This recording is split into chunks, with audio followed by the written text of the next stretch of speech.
আসসালামু আলাইকুম প্রিয় দর্শক, শরীফ ওসমান হাদী তার যে হত্যাকাণ্ডের যে মূল নায়ক হিসাবে যাদেরকে পুলিশ চিহ্নিত করেছে, সেই ফয়সাল করিম মাসুদ তাকে গ্রেপ্তার করা হয়েছে ভারত থেকে। ভারতের পুলিশ তাদেরকে গ্রেপ্তার করেছে।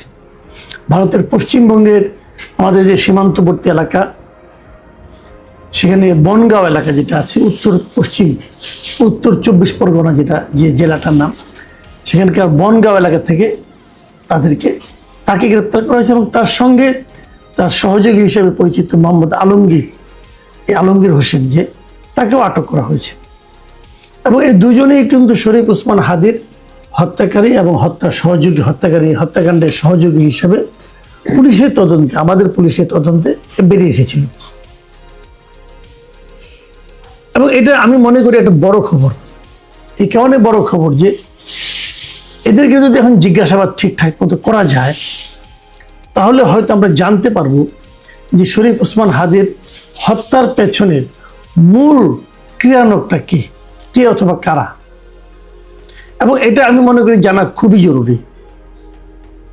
দেখুন, আপনি যদি ওই সময়ের কথা চিন্তা করেন, যখন হাদীকে হত্যা করা হয়, তখন দেশে কি চলছিল, আপনার ঘটনা করে একটু পেছন দিকে তাকান। ঘটনা ঘটেছিল 2025-এর 12 ডিসেম্বর।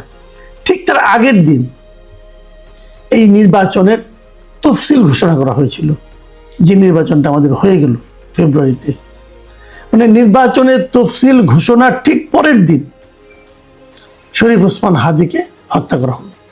এবং হত্যা করার পর যে দাবিটা সবচেয়ে বেশি জোরালোভাবে উঠল, সেটা হলো এখন নির্বাচন করা যাবে না, এখন দেশে নির্বাচনের পরিস্থিতি নেই।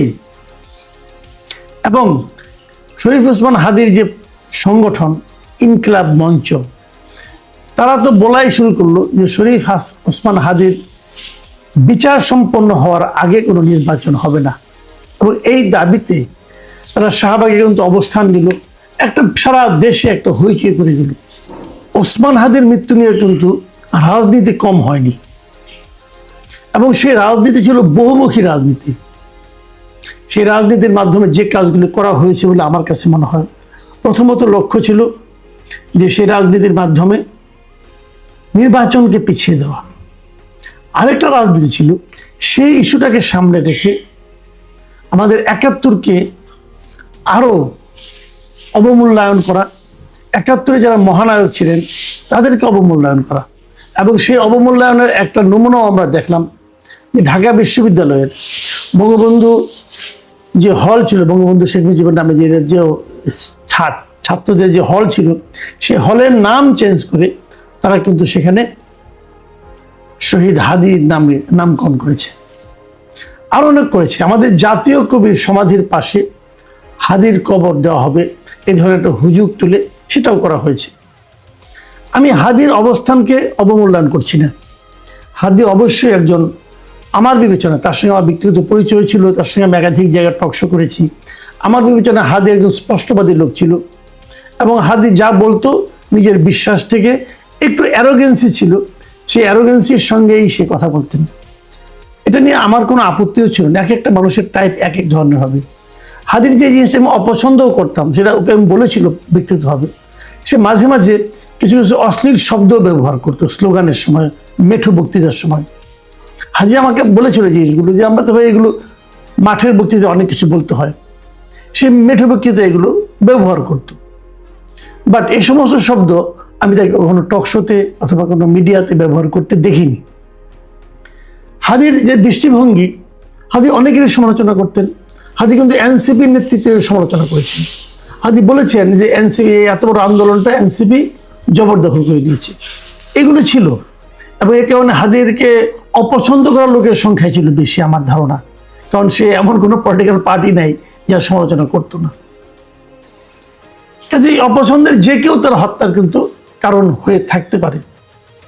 কিন্তু এটাও আবার সত্য, হাদী কিন্তু আমাদের যে জুলাই আন্দোলন যেটা হয়েছিল, 24শে জুলাই এবং আগস্টে, সে আন্দোলনের একদম সম্মুখ সারির মুখ কিন্তু হাদী ছিলেন না। হাদী সেই অবদানের কথা কেউ বলতে পারবেন। হাদী হয়তো পেছনে ছিলেন, কিন্তু তাকে আমরা সামনে কখনো দেখিনি। হাদি প্রথম আলোচনায় আসলো ইনকিলাব মঞ্চ করে, এবং আমি তো মনে করি যে 32 নম্বর ভাঙার ক্ষেত্রে তার একটা অতি গুরুত্বপূর্ণ ভূমিকা ছিল, এবং সে প্রকাশ্যে টেনে আহ্বান জানিয়েছিল ভাঙার জন্য। এই সমস্ত মাধ্যমে এবং বিভিন্ন টকশোর মাধ্যমে, মিডিয়ার মাধ্যমে হাদি সামনের সাইডে চলে এসেছিলেন, এবং হাদি হত্যার পর হাদি যেন রাতারাতি আরো বড় মাপের একটা চরিত্রে পরিণত হলেন, অথবা তাকে চরিত্র বড় মাপের চরিত্র বানানোর চেষ্টা করা হলো। কেন করা হলো? যে এত বড় একজন ব্যক্তি মারা গেছেন, তারপরে ইলেকশন কথা আমরা ভাবছি কেন? এই ধরনের স্লোগান তোলা হলো। কারা ছিল সে সময় যে নির্বাচনটাকে পিছিয়ে দেওয়ার জন্য? আপনারা একবার ভেবে দেখেন কারা ছিল। যারা ছিল তারা সেই চেষ্টাটা কিন্তু করেছে। হাদির যে জানাজা হয়েছিল সেই বাংলানগরে, এখানে অনেক বড় জানাজা, অনেক লোক উপস্থিত হয়েছিল। সেই উপস্থিতি নিয়েও নানা ধরনের বিতর্ক আছে। বলা হচ্ছে একটা বিশেষ রাজনৈতিক দল তারা সারা দেশের নেতাকর্মীদের সেই জানাজায় অংশ নেওয়ার জন্য পরিচিত করেছিল, আহ্বান জানিয়েছিল। তাদের উপস্থিতিতে এটাকে বড় করে দেখানোর একটা প্রজেক্ট ছিল। এরকম অনেক কিছু কিন্তু ছিল। হাদিকে নিয়ে সরকারও বাণিজ্য কম করে নাই। হাদির ভাইকে একটা কূটনৈতিক পদে নিয়োগ দেওয়া হয়েছিল। যা হোক, অনেক কিছু হয়েছে হাদিকে নিয়ে। সেগুলো আলটিমেটলি সময়ের বিবেচনায় আগামীতে কতটুকু টিকে থাকবে, কতটুকু টিকে থাকবে না, এটা হয়তো সময়ই দেখা যাবে। কিন্তু সে আলোচনায় আমি এখন যাচ্ছি না। আমি যে আলোচনাটা করছি সেটা হলো যে এই ফয়সাল করিম মাসুদ এবং আলমগীরকে ধরা হয়েছে, ভারতের পুলিশ তাদেরকে ধরেছে।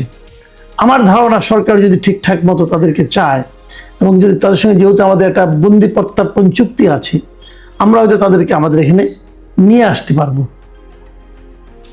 যদি আমরা নিয়ে আসি তাহলে আমি মনে করি এই হাদির হত্যা, হাদির নিহত হওয়ার পেছনে মূল কারণটা আমরা উদ্ঘাটন করতে পারবো। একটা কথা মাথায় রাখবেন, এই হাদি হত্যা মামলার মূল আসামি ফয়সাল করিম মাসুদ ও তার সহযোগী আলমগীর। এদেরকে গ্রেপ্তারের পর ভারতীয় পত্রপত্রিকায় যে নিউজগুলি বেরিয়েছে সেখানে আমরা জানতে পেরেছি যে এই ফয়সাল করিম মাসুদ সেটি স্বীকার করেছে যে তিনি হাদিকে গুলি করেছেন। তো এই স্বীকারোক্তিটা অত্যন্ত গুরুত্বপূর্ণ। এবং এর মধ্যে আমি এটাও জেনেছি যে ভারতীয় পুলিশ তাকে 15 দিনের রিমান্ডে নিয়েছে। এই 15 দিনের রিমান্ডে নেওয়ার ফলে তারা এই 15 দিন তাদেরকে আরও অনেক জিজ্ঞাসাবাদ করবে, এবং সেই জিজ্ঞাসাবাদ থেকে আমরা আরও অনেক তথ্য হয়তো বা জানতে পারবো।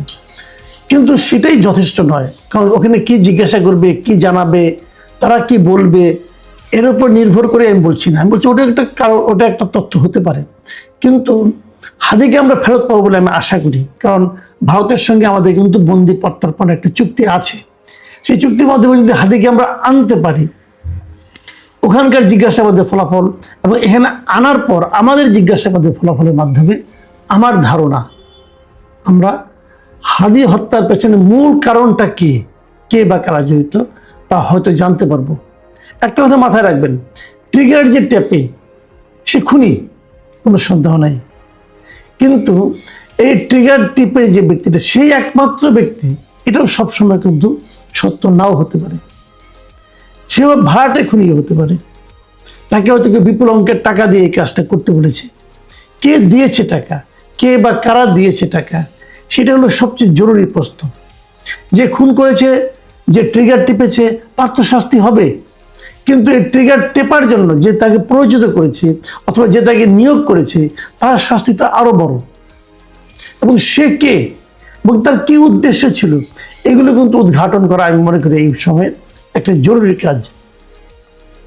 এরই মধ্যে কিছু কিছু ঘটনা আমরা সোশ্যাল মিডিয়ায় দেখতে পাচ্ছি, সেগুলো আমি একেবারে ইগনোর করতে বলবো না, বলবো সেগুলো আপনারা একটা মাথায় রাখেন। যেমন একজন সোশ্যাল মিডিয়ার খুবই একটা পরিচিত মুখ নীলা ইসরাফিল, তিনি একটা কথা বলেছেন। তার একটা ফটোকার্ড দেখলাম, তার পেজেই দেখলাম যে ওসমান হাদি হত্যাকাণ্ডের 2 অভিযুক্ত গ্রেপ্তার হওয়ার খবর সামনে আসার সাথে সাথে ইনকিলাব মঞ্চের জুমা তার ফেসবুক আইডি অফ করে দিয়েছে। কিন্তু কেন? এখন এই প্রসঙ্গগুলো কিন্তু আসছে, অনেকেই দেখলাম ফেসবুকে এটা নিয়ে আলোচনা করছে। এই যে জুমা যার কথা বলা হচ্ছে, সে ইনকিলাব মঞ্চের একজন ব্যক্তি। ইনকিলাব মঞ্চে আরও কয়েকজন ব্যক্তি আছে যা নাকি হাদির হত্যাকাণ্ড নিয়ে বিচারের জন্য রীতিমতো আপনার শাহবাগ বন্ধ করে দেওয়া, আন্দোলন করা, সরকারকে বিব্রত করা, এই ধরনের ঘটনা কিন্তু অনেকেই কিন্তু করেছেন। এখন সেই যারা করেছিল তারা অনেকেই কিন্তু এখন চুপ হয়ে আছে। আমি খুব বিস্ময়ের সঙ্গে লক্ষ্য করলাম যে হাদির হত্যাকারীকে যখন গ্রেপ্তার করা হলো, এবং এই গ্রেপ্তারের পর যে ইনকিলাব মঞ্চ যারা এত আন্দোলন করলো, তাদের কোনো প্রতিক্রিয়া দেখলাম না। তারা যে সন্তোষ প্রকাশ করবে কি করবে না আমি দেখিনি, আমার চোখে পড়েনি। অথবা জামাত ইসলাম বলেন, অথবা এনসিপির কথা বলবো না, জামাত ইসলামের কথা বলছি আমি তাদেরও কোনো পেজ, অথবা হাদি মৃত্যুর পরে কিন্তু জামাতের আমির পর্যন্ত এটা নিয়ে করেছিলেন, ওনারা ফেসবুকে লিখেছিলেন, পোস্ট করে দিয়েছিলেন। এখন কিন্তু সেরকম বিষয় আর দেখছি না। এইগুলি কেন, সেগুলি কিন্তু আমি মনে করি যে দেখা দরকার। আর এই যে ফাতেমা তাসনিম জুমা যার কথা বলা হচ্ছে, এবং যার দিকে অনেকেই বলছে যে উনিও নাকি এই ঘটনার পেছনে জড়িত থাকতে পারেন। একজন বলছে যে ফয়সাল গ্রেফতার হওয়ার সাথে সাথে নাকি জুমার তার মোবাইল সিম বন্ধ হয়ে গেছে, তার ফেসবুকে অ্যাকাউন্ট হয়েছে। এগুলি সত্য মিথ্যা আমি জানি না, এর মধ্যে অনেক কিছুই থাকতে পারে, কিন্তু সেগুলো কিন্তু আমি মনে করি বিবেচনায় নেওয়া দরকার। অনেক সময় এরকম ঘটনা আপনাদের নিশ্চয়ই মনে আছে যে ওই বরগুনায় একটা হত্যাকাণ্ড হয়েছিল, সেখানে মিন্নি নামে একটা মেয়েকে কীভাবে দেখা গেলো যে যিনি ওখানে সঙ্গে ছিলেন, যিনি ওনার প্রেমিকা ছিলেন, স্ত্রী ছিলেন যিনি, তিনি নাকি পরে দেখা গেলো যে একটা মূল মাস্টার মাইন্ড। এখন এরকম কিছু হয়েছে কিনা আমি জানি না, আমি বলতে পারবো না, কিন্তু আমি মনে করি সমস্ত অপশনগুলি পুলিশকে এখন থেকে মাথায় রাখতে হবে। তা না হলে কী হবে, প্রয়োজনের সময় কিন্তু আপনি দেখবেন যে পাখি উড়ে গেছে। সেটা যেটাই হোক, যাই ঘটুক, কার মাধ্যমে কি ঘটেছে, কিভাবে চেইনটা কিভাবে ছিল আমি জানি না, হয়তো উদ্ধার হবে। কিন্তু আমার মূল বক্তব্য হলো যে এ ধরনের হত্যাকাণ্ড যাতে আর কখনো না হয়, যাতে পুনরাবৃত্তি না হয়, সেই দিকটা আমরা তখনই কেবল থামাতে পারবো যখন নাকি আমরা মূল হোতাকে ধরতে পারবো। এবং মূল হোতাকে ধরাটা এখন আমার কাছে মনে হয় যে ফয়সালকে ধরার পর এটা খুব ইজি হয়ে যাবে পুলিশের পক্ষে। এখন পুলিশ অথবা আমাদের তদন্তকারী কমিটির যারা আছেন, তদন্তকারী কর্মকর্তা যারা আছেন, তারা সেই সুযোগটা নেবেন কিনা, অথবা এই সরকার সেটা নিতে চাইবে কিনা, নিতে বলবে কিনা, সেগুলোও কিন্তু আমাদের সামনের দিনগুলিতে আমরা দেখতে পাবো। প্রিয় দর্শক, কেবল এটুকুই বলবো যে হাদি হত্যার বিচার হোক। হাদির অবস্থান আমাদের আন্দোলনে যা কিছুই থাকুক না কেন, হাদির কিছু বিতর্কিত কাজকর্ম থাকলেও থাকতে পারে, যদি থাকেও তার সত্ত্বেও আমি বলবো যে এর একটা দৃষ্টান্তমূলক বিচার এবং রহস্য উদ্ঘাটন হওয়া খুবই জরুরি। প্রিয় দর্শক, এখন এই পর্যন্তই। আল্লাহ হাফিজ।